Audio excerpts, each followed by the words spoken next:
আমাদের অকর্ম ঠিকই জামাই, এই ছেলের সাথে বিয়ে দিয়ে আমার মেয়ের জীবনটা একবার শেষ হয়ে গেল।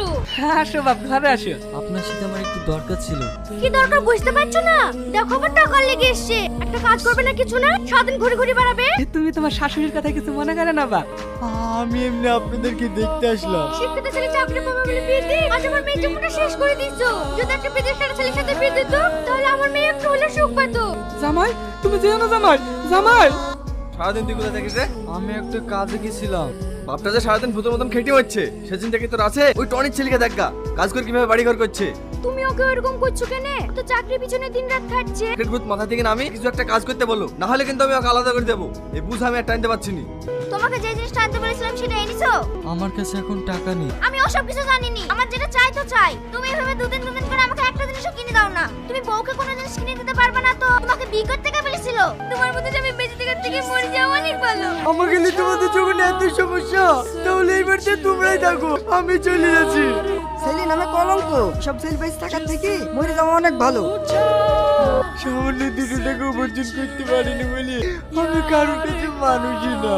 তুই যে আমাদের কোম্পানিতে ইন্টারভিউ দিছিলি, সেখানে তুই পাশ করেছিস। ফেলে তোর অ্যাপয়েন্টমেন্ট লেটার, কালকেই জয়েন কর। বাবু, আমার এখন লাখতে টাকা লাগবে। আমি এখন অত টাকা কোথায় পাবো? তুই যে এত টাকা ইনকাম করছিস, সেসব টাকা কি করছিস? দেখো আব্বা, আমি যে ইনকাম করি সবই এই সংসারে খরচ করছি। আমার কাছে এখন কিচ্ছু নাই। আমাকে দিবি কেন? যা ইনকাম করছিস সব তো তোর শ্বশুর শাশুড়ির পেছনে ঢালছিস। এটা শুনে খুব ভালো লাগলো আব্বা, যে তোমরা আমাকে এতটা চিনেছো। জামাই, তোমার সাথে আমার কিছু কথা ছিল। পল্লবী বলে তোমাকে কিছু গহনা তৈরি করে দিতে বলছিল। আমি এই মুহূর্তে সোনা গহনা তৈরি করে দিতে পারবো না, আমি ঠিক সময় তৈরি করে দেবো। ও আমাকে সোনার গয়না করে দিবে কেন? সব পয়সা তোর বাপ মার পেছনে ঢালছে।